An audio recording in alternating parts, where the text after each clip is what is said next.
Hello दोस्तों, आज आप लोगों को एक इंतहाई मुफीद फ्रूट दिखाएंगे जो कि बहुत ही बेनिफिशरी है और हमने इसको अपने गार्डन में ऐड किया हुआ है। तो देखें, आज पककर तैयार हो चुका है और इसकी हम हार्वेस्टिंग करेंगे।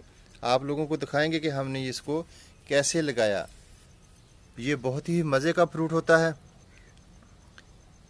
और इसको फुल सनलाइट चाहिए, ज़्यादा वाटर की ज़रूरत नहीं होती। तो आप लोगों को दिखाएंगे कि हमने इसको किस तरह उगाया और किस तरह हमने इसकी आज हार्वेस्टिंग की।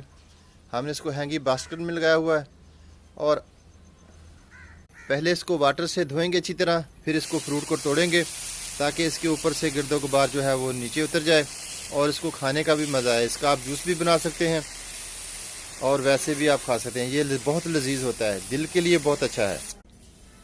यहाँ से तोड़ लें